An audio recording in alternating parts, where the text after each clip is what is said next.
Bueno, buenas tardes a todos. Gracias Gerardo y a la universidad por la invitación.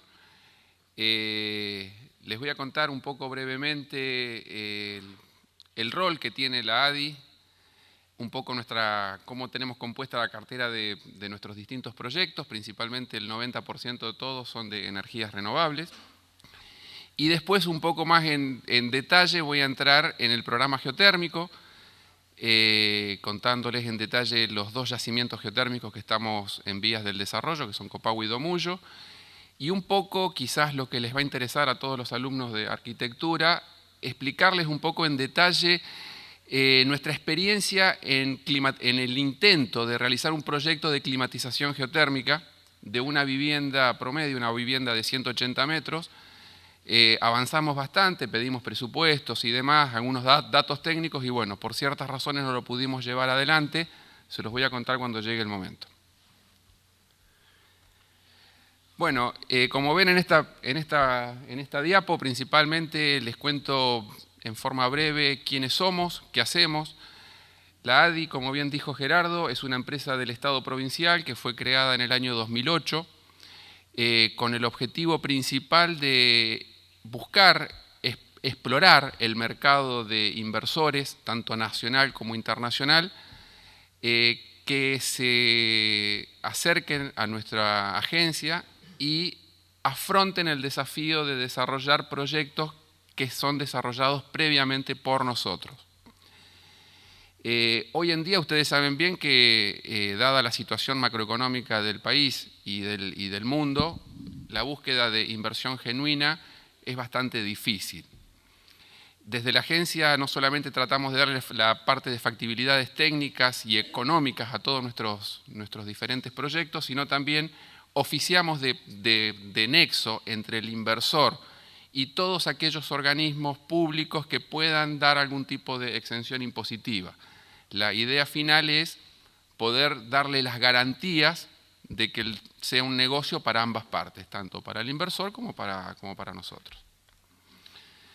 En esta diapo lo que se ve principalmente son nuestras carteras de los proyectos, los hemos diferenciado en la cartera de proyectos renovables, que tiene la parte del programa geotérmico, el programa eólico y el programa hidráulico.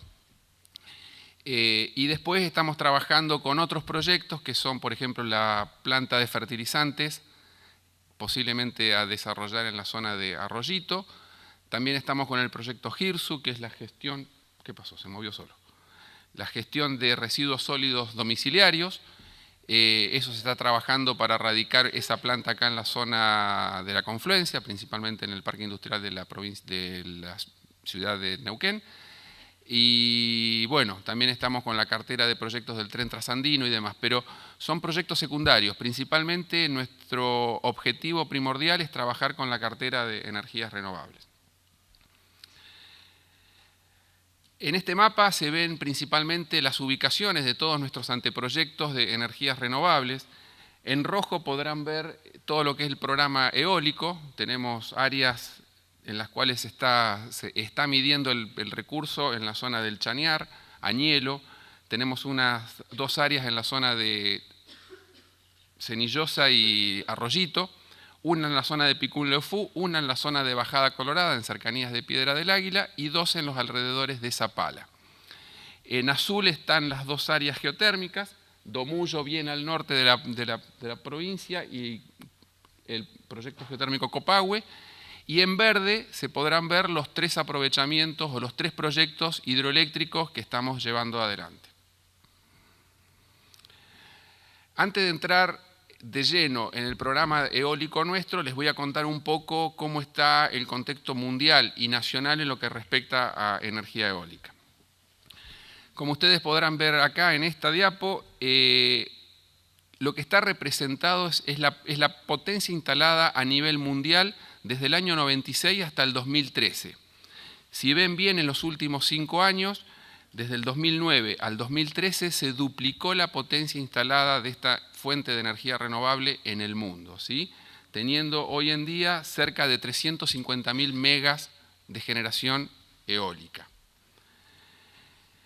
Acá lo que podemos ver es un diagrama de torta, donde está el top 10 de los países, o sea, los 10 países principales en lo que respecta a potencia instalada eólica en el mundo. Fíjense que el 50% prácticamente está liderado por China y los Estados Unidos. El resto son distintos países, pero del 50% restante, uno de los datos que es para que tengan en cuenta son todos países europeos. Esto principalmente responde a que Europa, todos los países miembros de la Comisión Económica Europea, hace un par de años atrás adhirieron a una normativa que se denomina 20-20-20. El objetivo de los países miembros que adhirieron es que para el año 2020 se logre, por un lado, disminuir un 20% los gases de efecto invernadero, un 20% la reducción de generación de energía eléctrica por medio de combustibles fósiles, y el otro 20% es incrementar un 20% más la matriz energética de Europa en energías renovables. Entonces, eso es lo que ha motivado fuertemente las inversiones en distintos campos de energías renovables, principalmente en el campo eólico. Si tienen alguna duda, pregunta o alguna cuestión en particular, levanten la mano y las vamos contestando, si no al final. Bueno, lo que podemos ver acá es un poco cómo está representado el mapa eólico o la intensidad eólica o la intensidad del recurso eólico en nuestra República Argentina. Ustedes tienen que tener en cuenta que con vientos por encima de los 5 metros por segundo ya es un recurso viable para la generación de energía eólica a nivel industrial, ¿sí? El 70% de nuestro país aproximadamente cuenta con un grado de disponibilidad y de intensidad de un recurso eólico apto para la generación de energía eólica. Principalmente las áreas potenciales, como todos sabemos bien, es Patagonia, la parte de la costa bonaerense, un poco la franja del litoral noreste argentino y la parte del centro. Ahora vamos a entrar de lleno en el programa eólico que estamos desarrollando desde la agencia en la provincia del Neuquén. Nosotros trabajamos en base a un modelo de gestión. El modelo de gestión que desarrollamos desde el equipo técnico es el siguiente. En una primera instancia evaluamos un área determinada que tiene que cumplimentar ciertos requisitos técnicos. Los requisitos técnicos básicos que nosotros siempre tenemos en cuenta son medir el viento. Nosotros medimos el viento mediante un programa que se llama 3TIR. Si tenemos ese primer punto ya apto como para el desarrollo de un área eólica, buscamos que tengamos una fácil interconexión eléctrica, ¿sí?, con disponibilidades cercanas de líneas de alta tensión para la evacuación de ese parque, y una infraestructura vial acorde a una posible instalación industrial de un parque.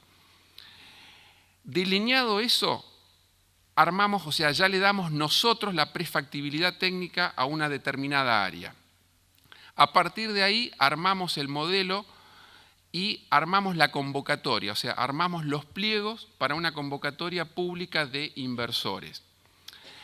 Se licita el área, se estudian las ofertas técnico-económicas de los oferentes y se adjudica a un desarrollador por un periodo de 2 años.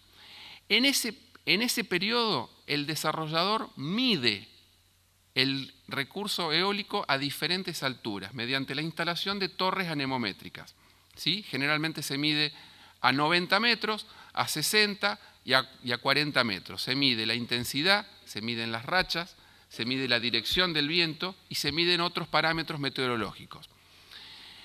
Con una medición acorde y certificada por un par de años máximo, el desarrollador tiene que optar por 2 opciones. O devuelve al ADI ese área con ese paquete de información, o opta por la opción de desarrollar e invertir en ese parque, ¿sí?, dándosele una concesión de un plazo de 25 años para que construya, explote ese parque eólico. La agencia lo que recibe es una contraprestación dineraria por megawatt instalado. ¿Sí? Ese es el modelo de gestión básico con el cual se han adjudicado 14 áreas eólicas en nuestra provincia. Sí. Ahora te voy a mostrar, tengo una de las otras diapos, están con las distintas potencias, pero la idea no es para generación aislada, o sea, siempre estamos hablando de 30, 40, 50 megas, esas son las disponibilidades, esos son los estudios de prefactibilidades nuestros, ¿sí? Siempre estamos hablando de granjas eólicas. Estamos estudiando y hemos visto algunos distintos proyectos, pero más bien puntuales para hacer generación aislada, mediante generación híbrida, pero eso ya con la instalación de 1 o 2 aerogeneradores, nada más. Acá estamos hablando de instalar por lo menos 30, 40 molinos de una potencia de 2 megas, 2 megas y medio cada uno. ¿Sí? Cada molino tiene un costo instalado, llámese el molino instalado con su infraestructura eléctrica y demás, del orden de los 2 a los 4 millones de dólares.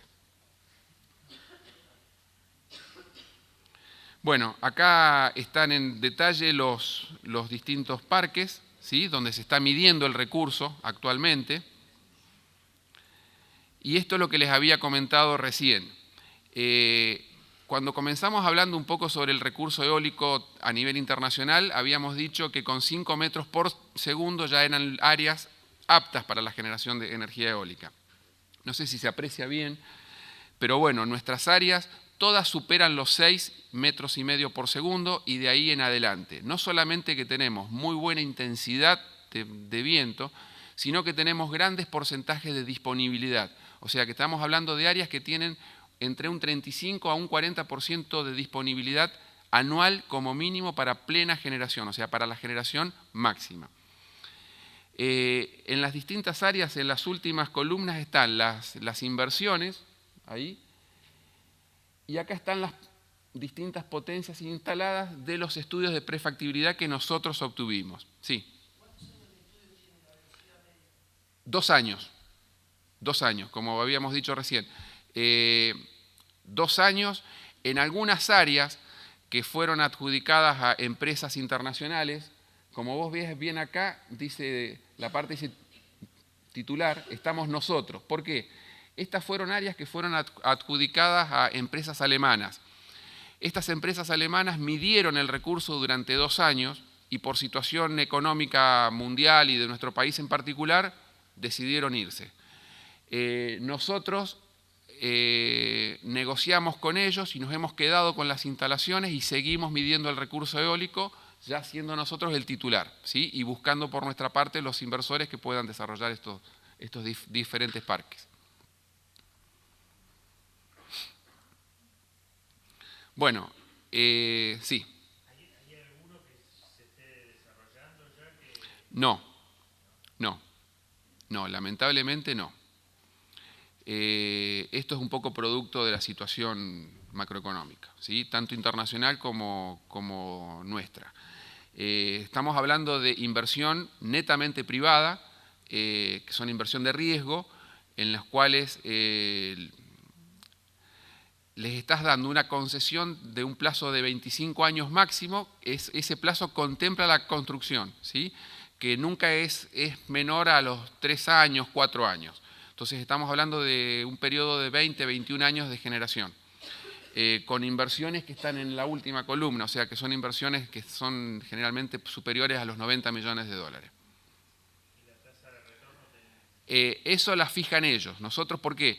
Porque previamente, o sea, si el desarrollador opta por la opción de invertir, de quedarse con el área y de desarrollar todo el estudio de factibilidad técnica y demás, en forma paralela a la compra, modelado del yacimiento, del área eólica y demás, tienen que iniciar las acciones ante CAMESA, ante la Secretaría de Energía, y ahí se fija el PPA para la compra de la energía. CAMESA, que es el mercado eléctrico mayorista, hoy de mercado tiene solamente el título. O sea, hoy está el Estado sumamente dentro de este mercado, fijando los precios de venta, la comercialización. O sea, el mercado ya dejó de ser un un mercado. Entonces, esas dudas, ¿sí?, es lo que hace a los inversores que hoy se han frenado un poco, ¿sí? Entonces, si bien estamos trabajando, tenemos interesados y demás, las empresas, aquellas empresas que cumplieron con el plazo de 2 años y tenían que optar por una decisión, algunas lo estiraron un poco mediante la solicitud de prórrogas y demás, presentándonos a nosotros la documentación técnica de que habían iniciado los trámites ante CAMESA, presentaban los modelos de ingeniería, de instalación del parque y demás, pero cuando llegó el momento de decir, bueno, ¿sigo o no sigo?, nos abandonaron. Una consulta, ¿el área de Auquinco y de Tromen también había estado? No, el área de Auquinco no es nuestra, no es nuestra. Esa la desarrolló una empresa privada en conjunto con el EPEM. ¿Sí? Había una mano por allá, sí. Ah, gracias. Bueno, vamos a charlar un poco del programa, de nuestro programa de energía hidráulica. Principalmente estamos trabajando con 2 proyectos que los estamos trabajando técnicamente desde nuestros equipos. Ahora, en los últimos meses, estamos llevándolos a nivel de factibilidad, ¿sí? Estamos realizando todos los estudios hidrológicos, los estudios geológicos, eléctricos y distintos estudios más, como para ya armar un anteproyecto y poder sacarlo a una convocatoria pública. Uno de estos proyectos es el proyecto hidroeléctrico de Colo-Michicó, el cual está ubicado en la cuenca norte del río Neuquén, en cercanías entre las localidades de Las Ovejas y de Barbarco. Es un aprovechamiento que se ubicaría sobre el río Neuquén. Acá hay una pequeña ficha técnica. Estamos hablando de acuerdo a los recursos hidrológicos que hemos estudiado y algunos distintos grados de datos técnicos que hemos ido haciendo. Estamos hablando de una potencia instalada aproximada de 30 megas, con un factor de disponibilidad de un 70%, dado los distintos caudales históricos que tiene el río Neuquén en esa cuenca. Estamos hablando de una presa de hormigón de gravedad con una altura aproximada de 32 metros. Son datos preliminares, ¿sí?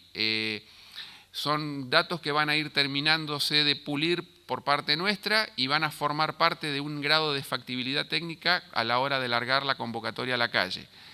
No quiere decir que estos datos que les estoy dando ahora sean realmente, si se concreta esta obra, los que se realicen, porque después quien sea el inversor tiene que hacer todos los estudios de ingeniería y presentarnos a nosotros el proyecto para nuestra aprobación.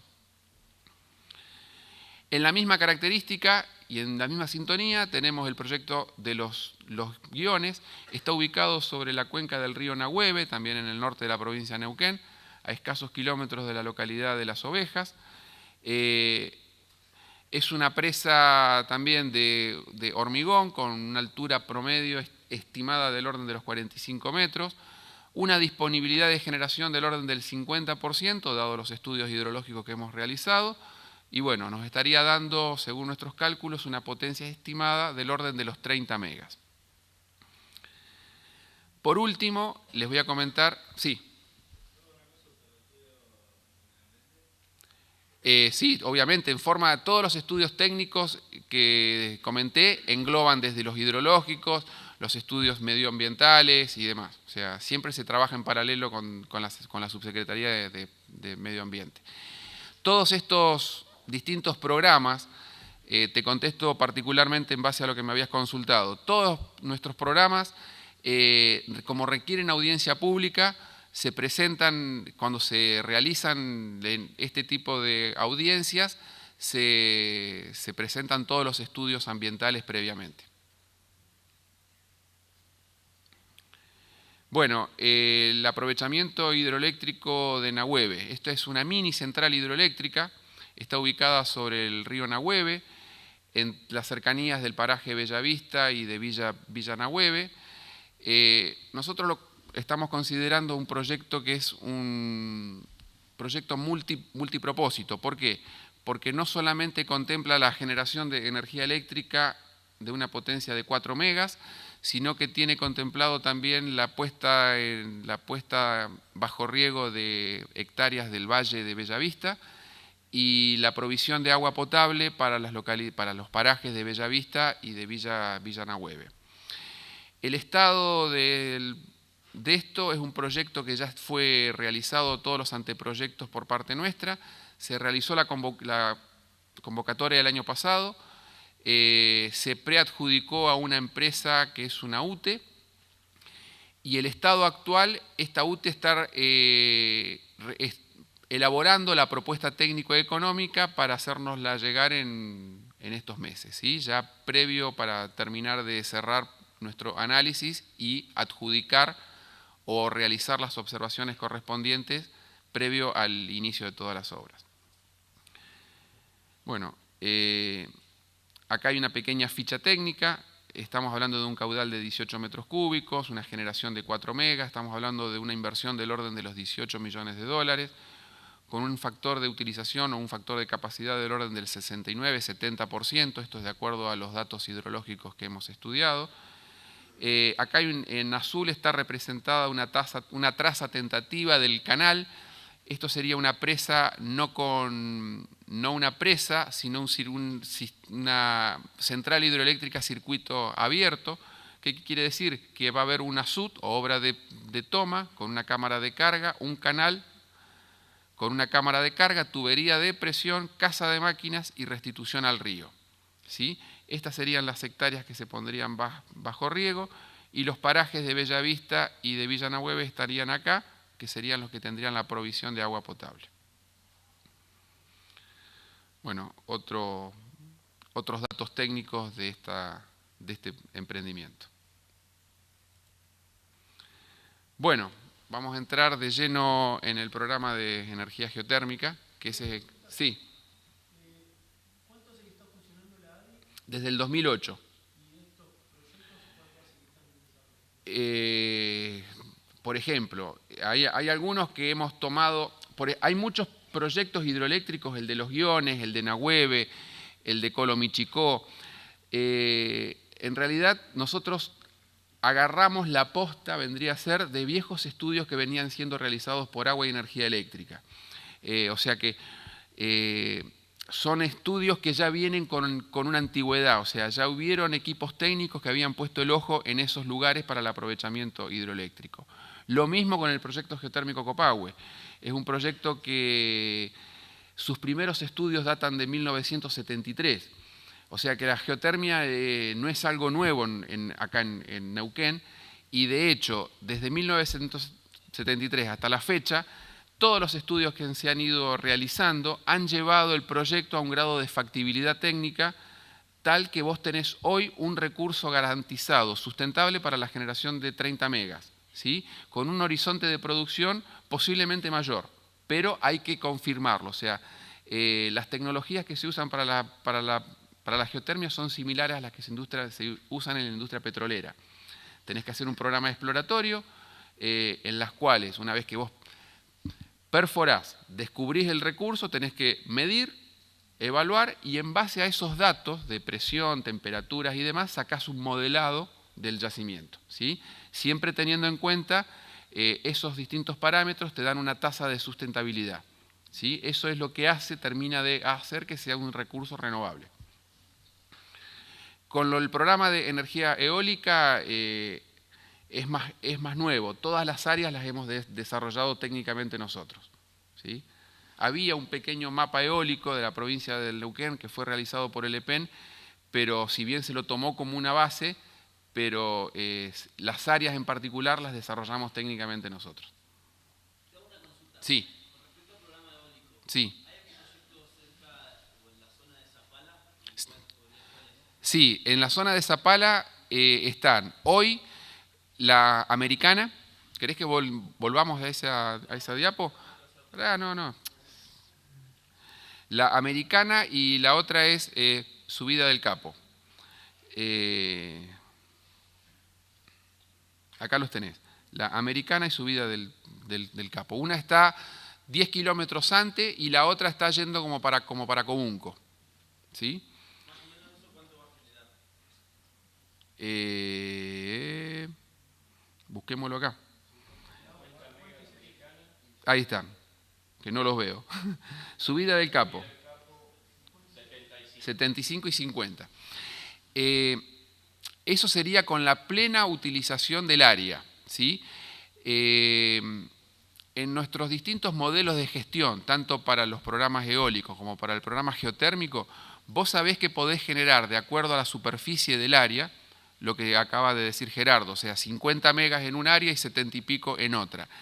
Esto significa la plena utilización de todo el área, pero pueden ser que lo vayan haciendo en forma modular, que te instalen 6 megas hoy o 10 megas y así lo vayan haciendo en forma paulatina. Siempre teniendo en cuenta el modelo de gestión que habíamos hablado, que tenés un periodo de concesión de 25 años. ¿Sí? Entonces, bueno, pero bueno, quizás si la billetera no está gorda, podés ir haciendo las inversiones en forma paulatina. La situación energética de nuestro país es bastante frágil, ¿sí? Entonces, el sistema eléctrico nacional está ávido de energía, entonces cualquier fuente de generación es sumamente aceptada. Y si estamos hablando de encima de generación de energías renovables, muchísimo mejor, porque no te olvides que desde el año 2006 a la fecha ya está vigente la 26190, que es una ley que plantea que para el año 2016 la matriz energética argentina tiene que estar con un 8% abastecida en un 8% con fuentes de energía renovable.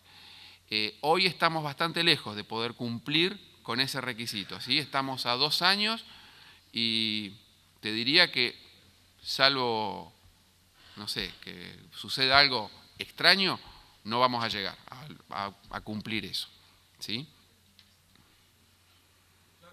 Sí, ahí. Sí. No. Está preadjudicada a esta UTE y estamos a la espera. Ellos están estudiando toda nuestra documentación técnica, haciendo ellos también relevamientos in situ para la presentación a nosotros del proyecto técnico final. Eso tiene una verificación por parte de los cuadros técnicos nuestros. Si se aprueba, ya te doy el visto bueno como para que empieces a construir. No. Las otras dos, Colomichicó y la de los Guiones, están a nivel, todavía no están ni a nivel de prefactibilidad. O sea, estamos nosotros trabajando para desarrollar la prefactibilidad previamente para el llamado a una convocatoria.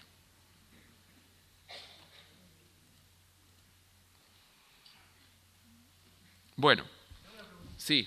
En cuanto a los proyectos eólicos de la provincia, ¿cuáles son las grandes diferencias que hay con otras provincias que sí pueden prosperar los proyectos eólicos?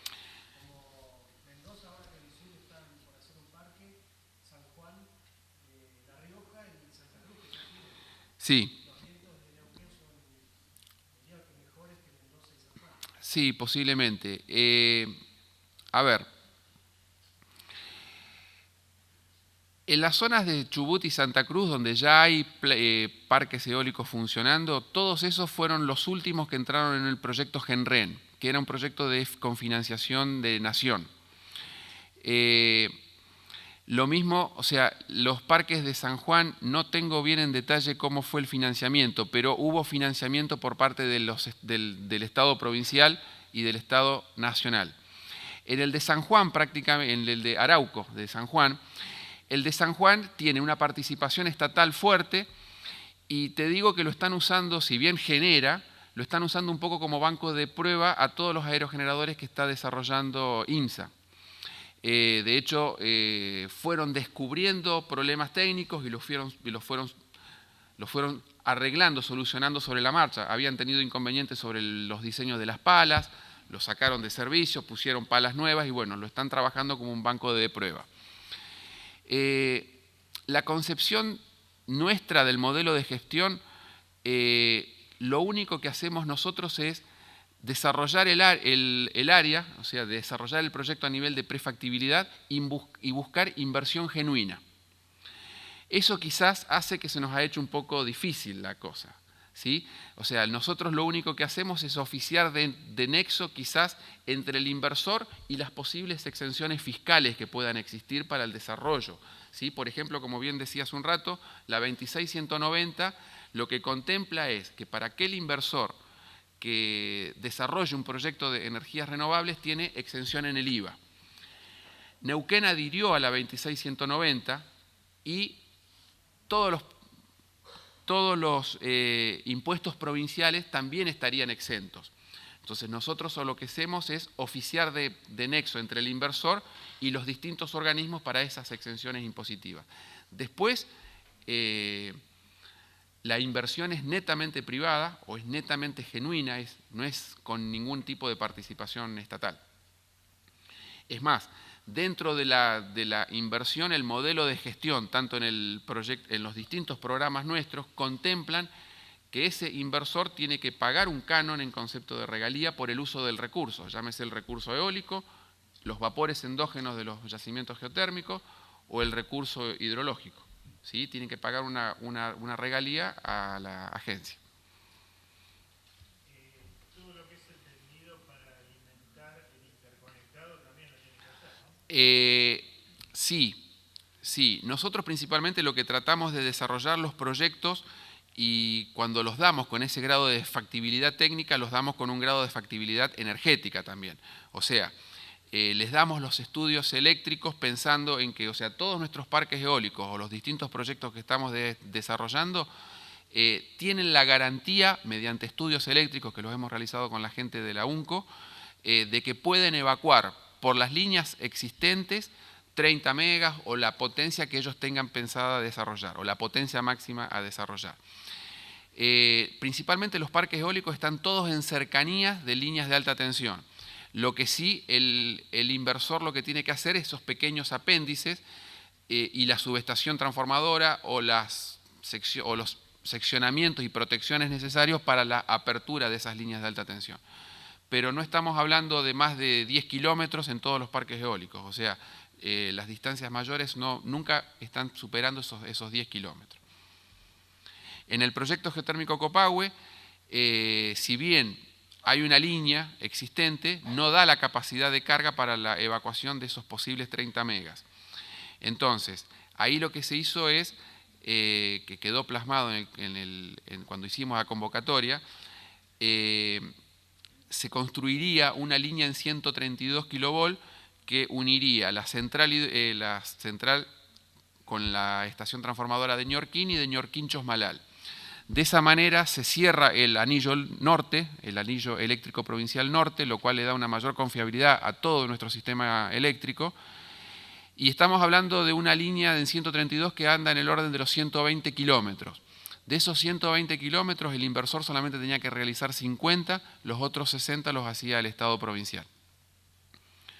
Pero bueno, dentro de su propuesta técnico-económica y del PPA que tenía que analizar, tenía que contemplar la construcción de 50 kilómetros de línea de alta tensión. Me quedé con una idea que te la cuento también. Como le comentaba recién a él, que están todas las ideas, todos los proyectos tienen contemplaciones modulares, salvo los 3 proyectos hidroeléctricos. En el caso de la parte de Copahue, tiene contemplado la generación, o sea, mediante cuando seguís avanzando en la etapa exploratoria, podés ir instalando estaciones modulares de generación de entre 5 megas en adelante. De esa manera, mientras seguís modelando el yacimiento y evaluando esos distintos pozos, podés ir generando un pequeño cash flow que lo vas a ir reinvirtiendo, ¿sí? Son estaciones baratas, bueno. Eso está contemplado y eléctricamente es viable que se evacúen esos 5 megas o esos 10 megas por las líneas existentes. O sea que hoy es una de las ventajas principales, como la frutilla del postre, ¿no? en nuestro programa. ¿Alguna pregunta más? Tenía que ver con el retorno que tiene, porque los recursos estos de quién son. Los recursos son de la provincia. No, no por la exención que te dice la 26.190. El inversor se queda con la ganancia de lo que vende. Paga un canon en concepto de... Sí, paga un canon en concepto ¿A quién se lo paga? a la agencia y por ende al Estado provincial. Precisamente esa era la pregunta final. ¿El ADI cómo devuelve esos beneficios que ha obtenido del digo, porque si esto es por el Estado, ¿no? A ver, si bien el concepto de canon lo percibe la ADI, las arcas provinciales son una. ¿Sí? Entonces, vos podés tener en tus cuentas, en las cuentas de ADI, podés tener que te han ingresado, no sé, X cantidad de dinero, pero obviamente que si bien somos una empresa del Estado provincial y en cierta manera autónomos, perdón, sí, también, autóctonos también, tal cual. Autónomos, no podés hacer un gasto irracional o sin un consentimiento político previo del uso de esa fuente. ¿Sí? No sé si medianamente te contesté lo que me estabas preguntando. O sea, el recurso a ver, por ejemplo, vamos a hacer sobre el proyecto geotérmico Copahue. El proyecto geotérmico Copahue, no me quiero anticipar a las diapositivas, pero va a lo que me estás preguntando vos. Tiene sus comienzos en los años 70, en los cuales la provincia fue desarrollando distintos estudios y fue llegando a un grado de conocimiento del área que hoy tenés un proyecto a un nivel de factibilidad técnica con una explotación garantizada de 30 megas sustentables. Durante todos estos años, eso significó erogación de recursos, ¿sí? Porque hiciste 4 pozos en los cuales los estudiaste, hiciste estudios geológicos, estudios geoquímicos, consultaste consultoras, firmaste convenio con distintos organismos que formaron profesionales y demás. Cuando se llamó a licitación el proyecto geotérmico Copahue, dentro de los requisitos económicos, la empresa, además de ofrecer, ¿sí? O sea, de garantizar cumplimentar con todos los requisitos técnicos que estaban fijados en el pliego, un periodo de concesión de 25 años, el pago de un recurso por la potencia instalada generada, tenía que pagar un canon de no menos de 8 millones de dólares en concepto de ingreso al área. ¿Sí? Esa era una manera de que la empresa o sea, que la provincia puede recuperar lo que ha invertido durante todos estos años.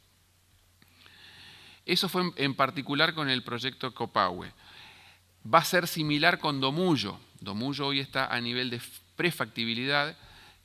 Cuando se cumplimenten algunos estudios más y se logre la factibilidad, va a ser igual, ¿sí? Siempre va a haber un canon de ingreso al área, además del canon por contraprestación del uso del recurso, que en este caso es el vapor. En el caso de los programas eólicos, como no hay una erogación previa por parte nuestra, solamente la de nuestros salarios, quizás en un par de meses cuando vos desarrollás un área, la medición, no te olvides que pasa netamente por el inversor. El inversor es el que te mide el área durante un periodo máximo de 2 años. Y el inversor está obligado a compartir esos datos con la agencia. De hecho, finalizado el periodo de 2 años, si el inversor opta por irse, como ha pasado con varias empresas, todo ese paquete de información es propiedad nuestra ahora. O sea que cualquier inversor, hoy ya tenemos un área que está medida y certificada a nivel internacional, como que son los datos técnicos indispensables para poder obtener el financiamiento para el desarrollo de un parque eólico. No, porque es un negocio. O sea, ¿por qué no son de acceso público? Porque son nuestros. Si vos venís y me decís, soy una empresa y estoy interesada en desarrollar una determinada área, nos sentaremos a negociar, te podré mostrar algo, ¿sí? Y el resto si la propuesta tuya es una propuesta seria, cuando firmemos un contrato de entendimiento mutuo, todos los datos van a ser tuyos. ¿Por qué? Porque no te puedo dar gratuitamente algo que costó dinero, ¿sí? Entiendo bien. A lo que voy es que no se finaliza ninguno de los proyectos, entonces capaz que es una forma de incentivar los proyectos, entonces a un nuevo inversor. Es decirle, acá están los... Es que los inversores que están en contacto permanente con nosotros saben de la disponibilidad de todos esos recursos. De hecho, ahora estamos firmando un memorándum de entendimiento, un preacuerdo con una empresa. Una vez que firmamos el memorándum de entendimiento, yo te doy toda la información, ¿sí? No quiere decir que se firme un contrato, pero ya hay un memorándum de entendimiento y una exclusividad con tu empresa en particular, que vos tenés, suponete, 45 días para estudiar todos los datos y, si lo ves viable, finalizado ese plazo, presentar una propuesta técnico-económica. O sea, en cierta manera son públicos, en cierta manera no, ¿sí? Me defiendo de lo que me dijiste. Los proyectos no se desarrollan no por culpa nuestra, ¿sí? Un poco por la problemática internacional y nacional en particular. Que no hay reglas claras para los inversionistas y, si bien la provincia del Neuquén es una provincia que respeta el marco institucional y jurídico, ¿sí? Los inversores muchas veces, esta inestabilidad política a nivel nacional, esta participación del Estado fuertemente en los mercados, que no garantizan pautas claras, a ellos no saben qué PPA poner para tasas de rentabilidad, o sea, saben que van a gastar tanta plata, no saben a cuánto van a vender la energía, entonces es imposible armar un flujo de fondos que te garantice, no sé, una amortización en 8, 10, 15 años. No se sabe hoy, ¿sí? Es triste, la verdad, es triste, porque nosotros teníamos hubieron distintas áreas eólicas que estaban adjudicadas a empresas alemanas de primera categoría a nivel internacional, desarrolladoras y fabricantes de aerogeneradores, y nos dijeron, el recurso eólico es excelente, volveremos en un par de años si no lo desarrollan, pero hoy, como están las cosas, ¿invertir 100 millones de dólares en nuestro país? No. ¿Y por qué la provincia no lo puede invertir en vez de invertir en petróleo, quizás? Bueno, me estás preguntando algo que no tengo la investidura política ni como para contestarte. Estamos hablando de dos cosas distintas, ¿sí? No te olvides que el rol de la agencia es la investigación o la búsqueda de inversores en un mercado de capital, ¿sí? ADI, Agencia de Inversiones del Neuquén. No tiene nada que ver, de hecho, dentro de nuestra cartera de proyectos no viste ninguno que esté relacionado con los hidrocarburos. Estamos hablando de dos cosas totalmente distintas, ¿sí? A ver, te contesto un poco porque, si bien no está relacionado, pero va de la mano, ¿sí? Una de las principales empresas que está desarrollando ahora Vaca Muerta y demás, o que está interesada, es muy factible, como tienen áreas en energías renovables, es muy factible que estén interesadas en alguno de nuestros programas eólicos, ¿sí? O sea, en alguno de nuestros programas, no solamente eólicos, sino quizás en otro programa de energías renovables. Esto es un poco porque hay ciertas cláusulas que obligan a las empresas productoras de petróleo en tener inversiones en marcos de desarrollo social y empresariales, en energías renovables o en cuestiones con el medio ambiente. Pero que la provincia saque de un recurso y nos lo dé a nosotros para desarrollar un proyecto, no porque no es la función del ADI, o sea, quizás nos pueden decir, che, el proyecto este es sumamente viable, se lo damos a alguna empresa de Estado provincial, llámese EPEN o GIP, y lo explotamos a través de GIP o de EPEN, ¿sí? Pero no en el caso nuestro. En el caso nuestro es, nosotros le damos una factibilidad a un proyecto, a un área, y se busca un inversor que se haga cargo de ese negocio por un periodo de 25 años. Con una opción, si querés, por 10 años más. Pero esas son nuestras reglas y un poco el ser de la agencia hoy. ¿Alguna pregunta más?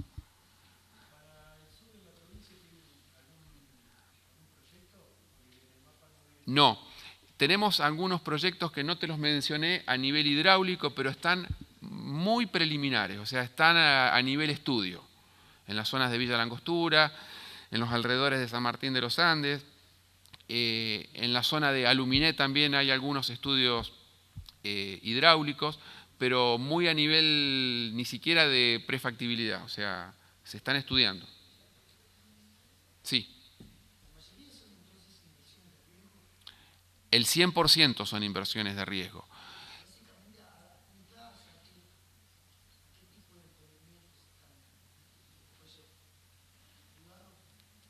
No te entendí.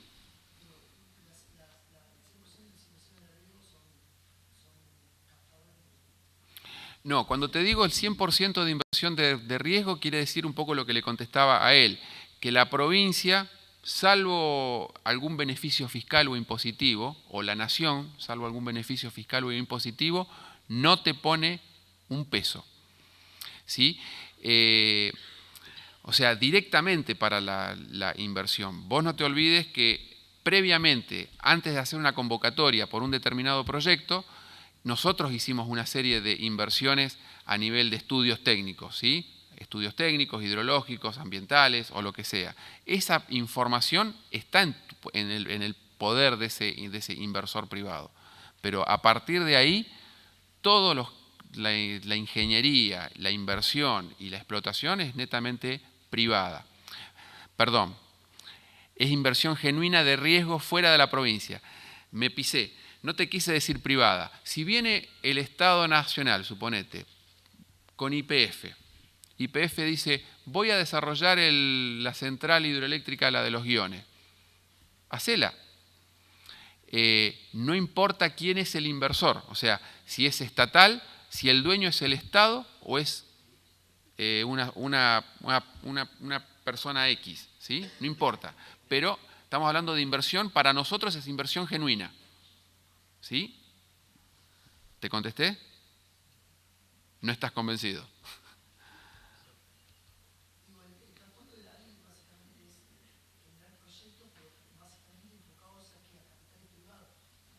No privados. O sea, inversiones de capital, nacionales o extranjeros. Si viene el Estado... ¿Cómo? Son todas inversiones de riesgo. Pero el Estado también se puede interesar en una inversión de riesgo. ¿Sí? Lo que yo me refiero que son inversiones genuinas, que no es plata que sale de las arcas provinciales, ¿entendés? Ni son proyectos que son desarrollados por empresas provinciales. Si bien el Estado Nacional, por medio de una empresa estatal, y desarrolla uno de nuestros distintos programas, ningún problema. Firmar un contrato con una empresa que el dueño es José Gómez o es el Estado, es lo mismo para nosotros, pero es inversión genuina para nosotros. ¿Sí?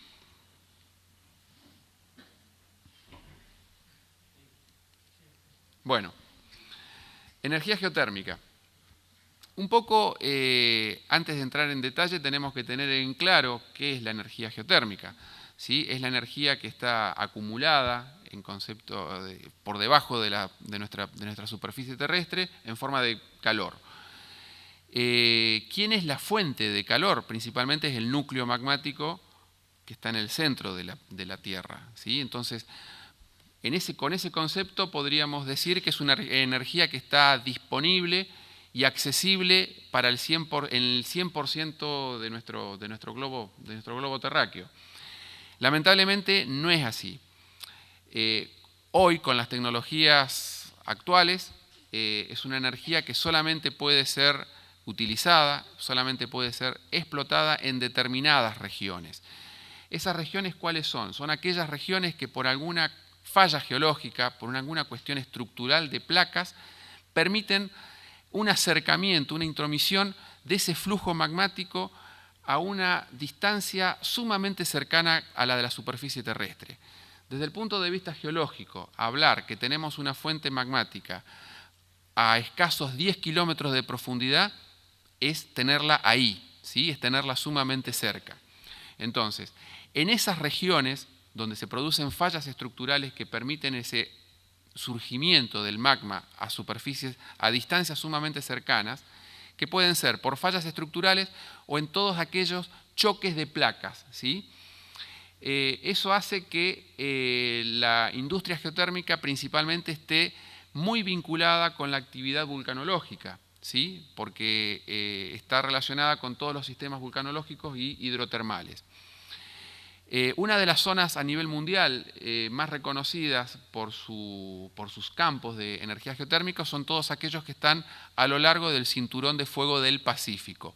Parte del cinturón de fuego del Pacífico es toda nuestra cordillera de los Andes, ¿sí? El límite con Argentina y Chile, que coincide con el choque de las placas americanas con la pacífica. ¿Qué les quiero decir? Que tanto en nuestro país como en Chile hay excelentes campos con un muy buen potencial geotérmico, ¿sí? Eso es un poco el concepto de la energía geotérmica y el porqué. En esta diapo lo que podemos ver es un poco un modelo conceptual, un modelo básico de cómo es el funcionamiento de un campo geotérmico. Antes de explicarles en detalle cómo es todo esto que está acá, con flechitas y demás, yo quiero que ustedes se imaginen un campo geotérmico, un yacimiento geotérmico como si fuera una olla de presión.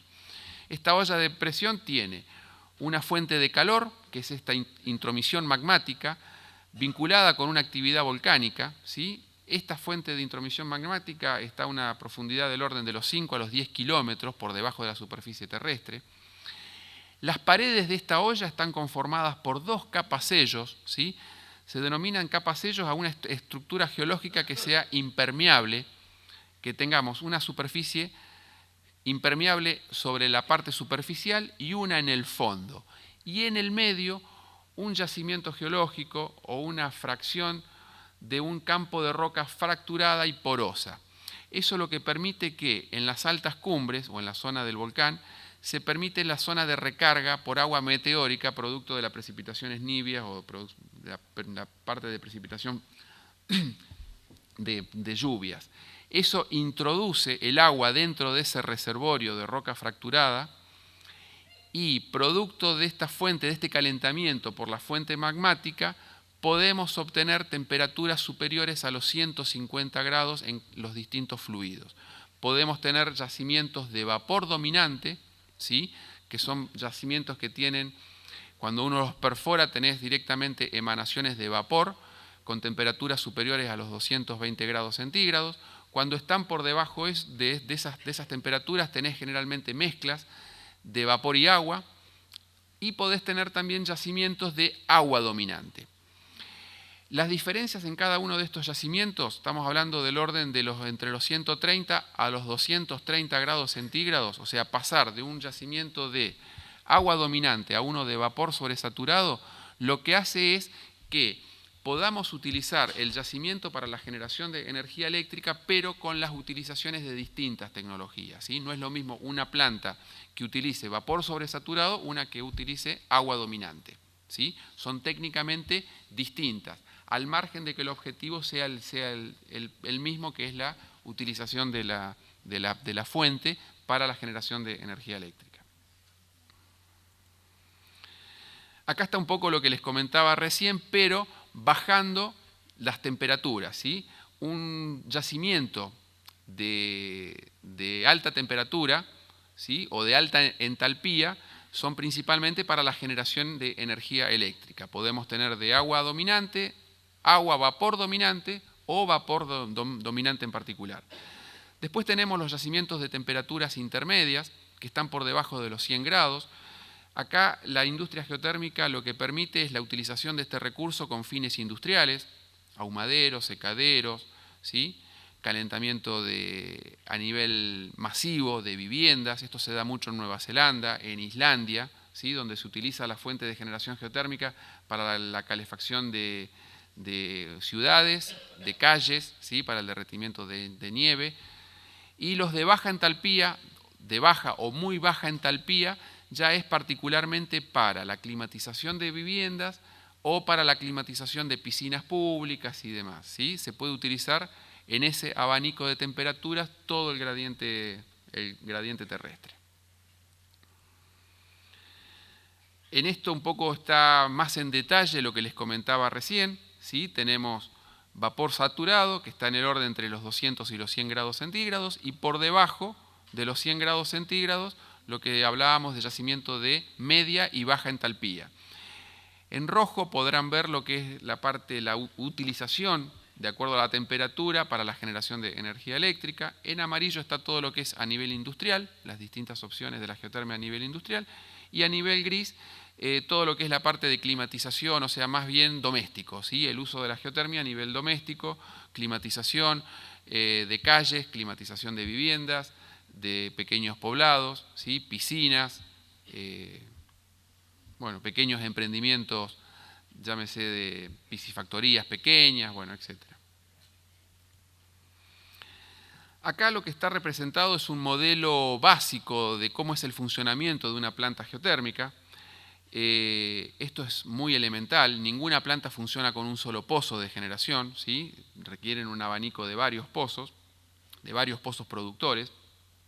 Pero bueno, básicamente lo que está contemplado en esta diapo es, tenemos un pozo productor, donde supuestamente estaría ingresando un fluido con alta presión y con alta temperatura. Tenemos una serie de instalaciones de superficie, vaporductos y algunos condensadores. Ingresa el fluido a la central térmica, genera energía eléctrica. El residuo de ese vapor, o sea, el vapor sobrante, pasa a torres de enfriamiento, se enfría por debajo de la temperatura en la que fue admitido y se reinyecta a una profundidad estudiada dentro del reservorio de manera tal de cerrar el ciclo y lograr una sustentabilidad de la explotación del yacimiento. Bueno, no sé, Gerardo, cómo estoy con el tiempo. No me quiero... ¿10 minutos me quedan? Bueno, voy a pasar rápidamente esto. Esto es un poco, está plasmado la evolución histórica de la geotermia en todo el mundo. Si bien la geotermia, como la conocemos, se conocen desde la antigüedad y se utiliza desde la antigüedad, a nivel industrial y principalmente en la generación de energía eléctrica, tiene sus comienzos a principios del siglo XX, allá por 1904. Quienes fueron pioneros fue la gente de Lardarello, en Italia, donde se pone la primera planta experimental de generación. La foto que se muestra es una planta que tiene más de 50 años y está en funcionamiento todavía. Hoy Lardarello es uno de los campos geotérmicos del mundo más antiguos a nivel explotación. Es uno de los ejemplos. ¿Por qué? Es uno de los ejemplos que muestran que estamos hablando de un recurso renovable, que es un recurso que es amigable con el medio ambiente, que contempla lo pautado en el protocolo de Kioto en lo que respecta a los bonos de carbono y demás. Sí, perdón. Sí. Bien. Las emanaciones de ácido sulfídrico, o sea, todos los gases incondensables que vos obtengas cuando estudiás químicamente los vapores son consideradas, pero no todos los yacimientos geotérmicos contemplan la misma proporción de sulfídrico y otros gases incondensables, ¿sí? Por ejemplo, el caso de Copahue tiene, de los estudios químicos del yacimiento, tiene el 94.6, para ser exacto, el 94.6 es vapor de agua. Ese 5.4 son gases incondensables. Dentro de esos gases incondensables tenés sulfídrico, anhídrido carbónico y otros gases más. Por ese porcentual no es riesgoso, pero sí técnicamente el tratamiento del CO2 va a requerir, cuando se instale esa planta, la colocación en la parte de los condensadores previos a la casa de máquinas, previa a esa casa de máquinas, van a haber dentro de los condensadores unos extractores del CO2, ¿sí? Porque el CO2 técnicamente influye dentro del rendimiento de las máquinas. Eso te contesté puntualmente con nuestro yacimiento. cuando vos realizás los estudios químicos de los fluidos, también llámese del agua o del vapor, y detectás estas cosas, existen filtros para suplir y lograr que las emanaciones no sean nocivas para la salud. Tanto en la diapo que te mostraba el esquemita básico, como en esta torre que parece la de Springfield de Homero Simpson, estos son condensadores, ¿sí? Estas torres ya hoy no se usan más, estos cilindros gigantes de cemento, no se usan más, pero estos son torres de enfriamiento.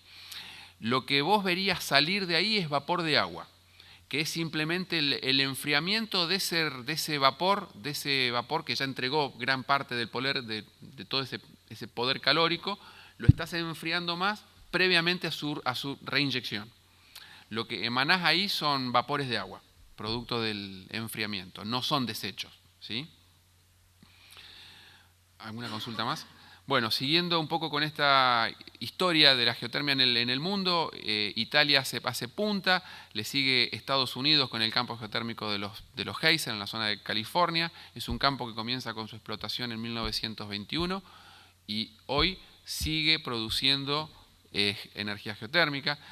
En el 24 comienza Japón, en los 50 Nueva Zelanda, en los 59 México. México hoy es uno de los países de América, junto con Costa Rica, junto con Nicaragua, junto con El Salvador, que más han trabajado en la energía geotérmica. Costa Rica en particular es un país que el 90%, iba a decir el 95%, pero por miedo, porque no sé si era el 95 o el 97, les voy a decir el 90, que estoy seguro. El 90% de su matriz energética es de energías renovables, hidráulica y geotermia. Y siguen trabajando. Y generalmente todas estas centrales están dentro de áreas naturales protegidas, en los cuales han tenido que trabajar desde la redacción de leyes que permitan el funcionamiento de estas centrales dentro de parques o de áreas naturales, y han logrado una convivencia armoniosa de estos proyectos dentro de áreas naturales protegidas. Para terminar con esta diapo, les puse en 1988 se inaugura la primer central piloto de Sudamérica y se desarrolló en el campo geotérmico de Copahue. ¿Sí? Fue la primer central piloto de Sudamérica y estaba radicada acá en Neuquén. Bueno, brevemente les puedo contar que los beneficios de la energía geotérmica es que estamos hablando de un recurso renovable, estamos hablando de un recurso autóctono, que quiere decir que es explotado en origen, que los costos de producción no están relacionados, los costos de producción no están relacionados con otras variables externas que no sean las inversiones. Quiero decir con esto que al no ser un commodity, los costos de generación están íntimamente relacionados con los costos de funcionamiento, no dependen de la variabilidad de precios como del gas o del petróleo. Son recursos que compiten y que encuadran tranquilamente dentro del MDL y del protocolo de Kioto, por ende pueden ser sus proyectos encuadrados para la obtención de los bonos de carbono, de los bonos verdes. Estamos hablando de energía renovable, energía limpia, generadora de empleo local, ¿sí? Con, bueno, tiene... Sí. ¿Qué significa que está asociado al riesgo minero? Bueno, está relacionada al riesgo minero porque en nuestro país, esto se da particularmente en nuestro país, porque la geotermia está englobada dentro del Código Minero por ser considerado el vapor un mineral de primera categoría. Eso es lo único que nos vincula con el riesgo minero, o sea, con la minería. Pero al estar englobado el vapor como un recurso de primera categoría, obviamente que tenés que contemplar todas las etapas de acuerdo a lo que te rige el Código Minero. Si vos me preguntás a mí, por ejemplo, Chile tiene una ley de geotermia exclusivamente, porque la geotermia está más relacionada en las primeras etapas, donde vos tenés la etapa de exploración, o sea, análisis geoquímicos, estructurales, geofísicos, haces magnetoteluria, gravimetría, perforás para ver si tenés un yacimiento, ubicás un reservorio, ubicás un blanco geotérmico, lo perforás, lo estudiás, lo modelás y en base a eso sacás un yacimiento. Hasta ahí es igual que el petróleo. Usás prácticamente la misma tecnología y los procedimientos son los mismos. Y ya después estás más relacionado con la parte energética. Entonces, vos me decís de minería, y de minería data de los años 50, cuando se crea la ley de minería, que englobó al vapor como un mineral de primera categoría. Eso es lo único que nos vincula. Sí. Dijiste que la energía geotérmica es una energía renovable. Sí. Yo creo, me parece que la energía renovable no solamente que es autosustentable, sino que es ilimitada en el tiempo. Sí. Y la geotérmica no es para siempre, siempre, siempre. Hasta ahora, o sea, vos fijate lo que te mostraba recién. Lardarelo está desde 1904 explotándose y sigue. Los geysers desde 1921 y sigue. Pará. Hoy vos técnicamente, vos lo que garantizás, por eso yo te decía hoy cuando comentábamos el proyecto geotérmico Copahue, hay estudios geológicos y geofísicos que te dicen que podés tener un reservorio por encima de los 60 megas. Pero hoy, con los estudios realizados por JAICA y por el gobierno del Neuquén, allá por los 80, un desarrollo sustentable te garantiza 30 megas. O sea que vos ya sustentablemente sabés que podés explotar 30 megas. Tenés recursos para explotar 60, pero ya no es sustentable.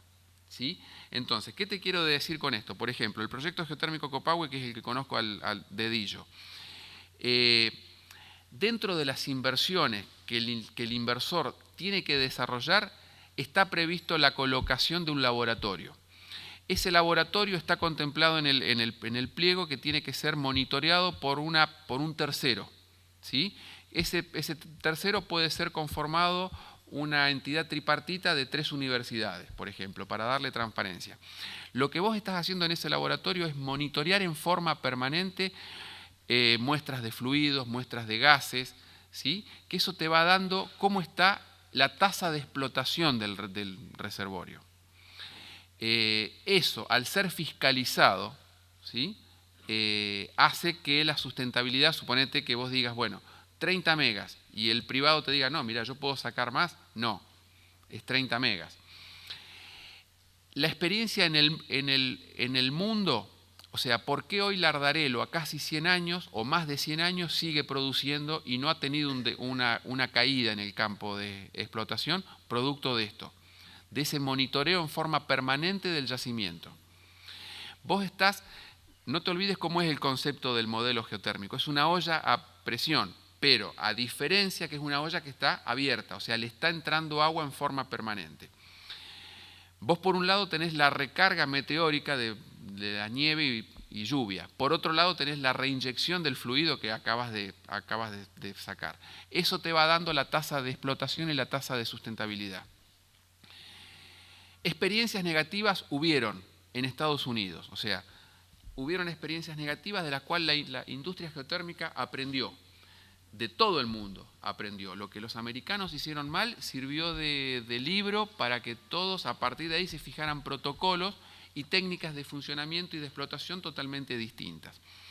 ¿Qué pasó en el campo de los geysers?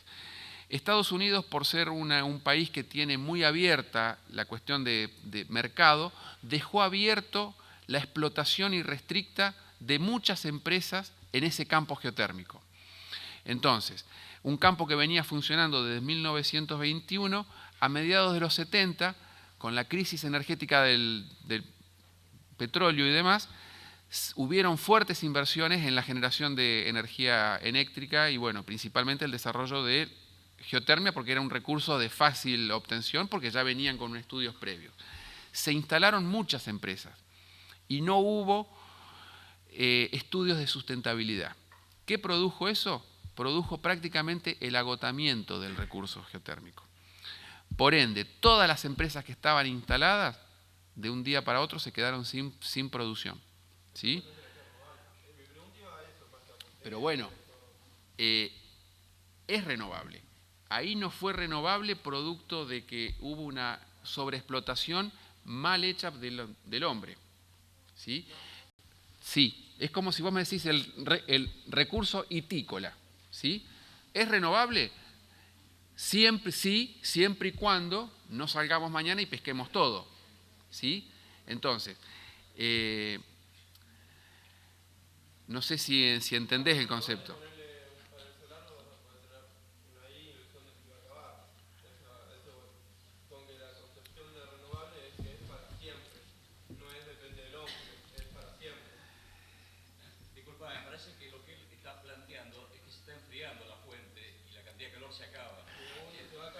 Claro.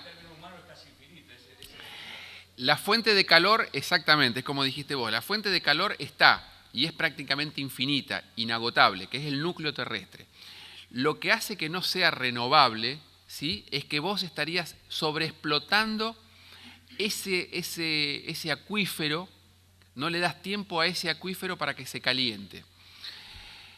O no le das tiempo a la recarga de ese acuífero.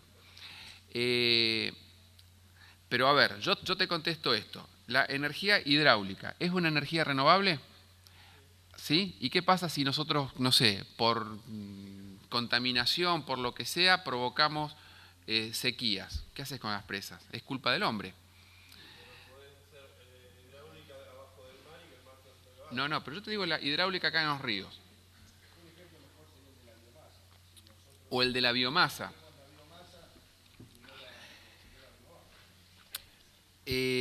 A ver, yo entiendo lo que decís vos, pero seamos actores y dejemos por una vez, como siempre digo yo, el hombre, a diferencia del mono, es que el hombre es capaz de cortar la rama por la que está parado, ¿sí?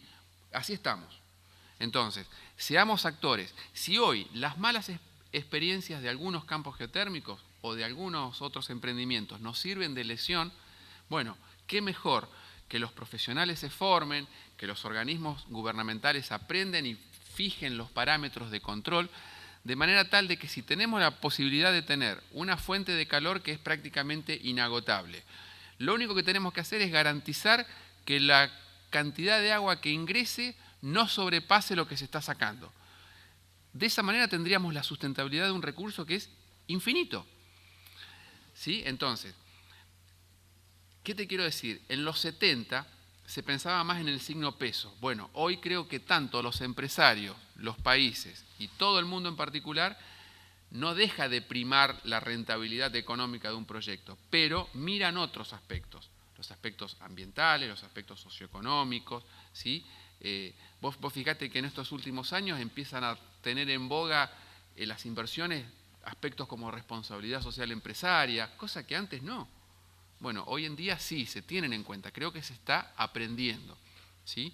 Entonces, es bien como decís vos, ¿es cuestionable que sea renovable? Y sí, pero está dado todas las condiciones para que sí lo sea, ¿sí?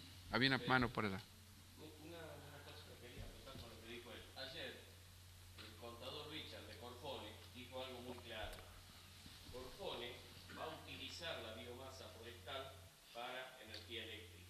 Ahora bien, una persona preguntó algo similar, está bien, no tan estricto como le preguntó él, pero la reforestación que está haciendo Corfone supera la explotación. Claro.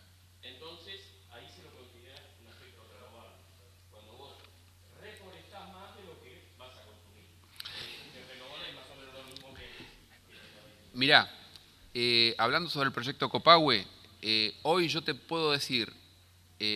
hay muchos estudios, hay muchos papers de distintos profesionales de renombrada trayectoria que hablan de un yacimiento superior, pero también hay muchos profesionales que dicen, mediante estudios geológicos, geoquímicos, principalmente geoquímicos, que han ido estudiando a lo largo de varios años, ¿sí?, que la tasa de sustentabilidad te garantiza hoy, con los datos existentes, 30 megas, ¿sí?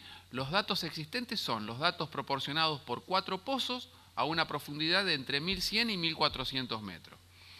Si vos mañana, en un programa exploratorio nuevo, perforás por debajo de 1800 metros, que es de donde se supone que está el reservorio madre, porque hoy en día estamos hablando de un reservorio que es conocido que está entre los 800 y los 1500 metros.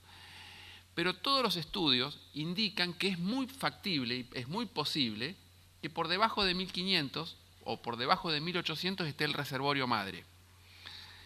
Hoy es un grado de incertidumbre eso. Estamos hablando de posible, factible.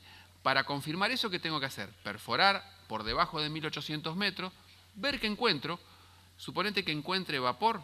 Bueno, eso me va a llevar a estudiar ese pozo con volúmenes de producción, realizar análisis geoquímicos durante un periodo X y me lleva a modelar un nuevo yacimiento o un nuevo horizonte de producción. ¿Sí? Dale. Para cerrar sería, se lo considera energías renovables porque nos quedan miles de millones de años con energía geotérmica, con calor abajo de la tierra. Sí. Al igual entonces que el petróleo hace millones de años. Hace millones de años el petróleo entonces era una energía renovable. No. Quedaban todavía millones de años. No. A ver, disiento con vos. Quizás hace muchos años atrás se desconocía el horizonte de producción del petróleo. Igualmente, el petróleo, vos fíjate que si lees un artículo del diario de los 80 o un artículo de hoy, siempre te dicen, queda producción para 10 años. Y eso, pero bueno, estamos hablando de un combustible que siempre, todos los combustibles fósiles, siempre, desde su génesis, se habló de que no son renovables. Tienen una fecha de caducidad en el tiempo que se va a agotar el recurso. Que hace 50, 100, 200 años atrás desconocieras vos cuál era el horizonte de producción, vos no sabés qué tenés, pero no quiere decir que tenés una fuente que sea inagotable. No, no es lo mismo. Estás hablando de un combustible fósil. Me parece que es un problema semántico, ¿no? Porque yo digo, a tener ahí una central térmica en ese lugar y a tener una geotérmica, hasta lo que dure la geotérmica, me parece más loable hacer una inversión geotérmica que es más amigable con el ambiente que tener otro tipo. Y el día que se agote es preocupación del inversor, ¿no? Yo digo, ¿qué le ves de malo vos que se implemente eso? No, es llamarlo energía renovable. Mirá, te hago un comentario. Sí, a ver.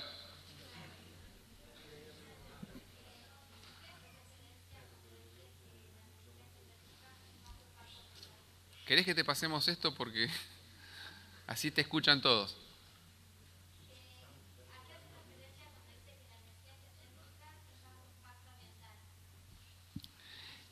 Bajo impacto ambiental, un poco por lo que comentaba recién, o sea, primero por ser considerada una fuente de energía renovable y segundo porque las emanaciones, por ejemplo, en el caso del proyecto geotérmico Copahue estamos hablando de la emanación, o sea, los residuos que vos estás librando al ambiente es vapor de agua. Es como si yo te dijera que tu auto consume hidrógeno, ¿sí? El residuo, el desecho de ese proceso es vapor de agua. Igualmente, dejemos en claro una cosa, para la geotermia o para cualquier actividad, toda actividad que el hombre realice tiene un impacto ambiental, ¿sí? Siempre. Vos realices una casa, una pista de esquí, una central hidroeléctrica, un molino eólico, todas tienen impacto ambiental. Donde el hombre avanza con alguna tecnología, genera siempre un poco de impacto ambiental. El tema está de minimizar ese riesgo ambiental. Lo que te decía, o sea, ¿por qué se considera a que es una industria amigable con el medio ambiente? Porque en los lugares que convive no genera ningún tipo de contraindicación, ni a la población ni a la naturaleza de su entorno.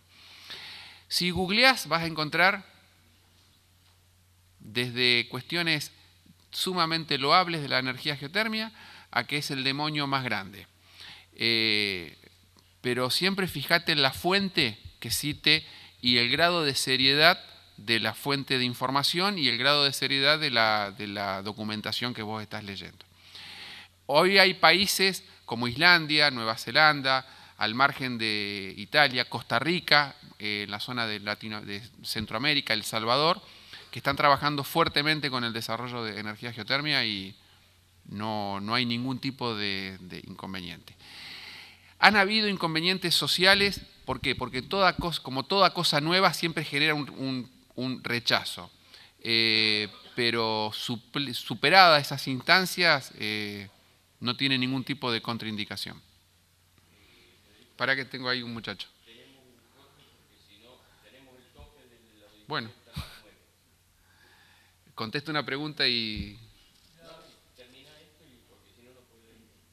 Todos los estudios y los registros que hay, ¿quién los certifica y quién los garantiza como para los futuros o los posibles inversores? ¿Hay una fiscalización del Estado? ¿De qué estudios me estás hablando? ¿De cualquier programa? Bueno, en lo que respecta a los programas eólicos, todas las torres de medición son torres que responden a normas internacionales, no solamente normas IRAN, sino normas internacionales, y los paquetes de medición tienen que estar certificados y homologados por estos organismos internacionales que son organismos de fiscalización. Esto es básico, es bárbaro lo que me estás preguntando porque me da pie. Eso es básico porque vos tenés, si no tenés un paquete de medición que esté certificado, lo que vos hayas medido por 10 años no te sirve de nada. Entonces vos hoy vas a un organismo de financiación y decís, che, tengo un área en tal lugar de Latinoamérica con estos registros de viento. Lo primero que van a hacer antes de ver qué cantidad de viento tenés es quién certifica estos datos. Si estos datos están dentro de los parámetros internacionales, pasás a la cartera de negocios y decís, bueno, a ver cuánto quiere, ¿viste? Pero tenés que certificar cuánto quiere, visibilidad de esos datos. Bueno.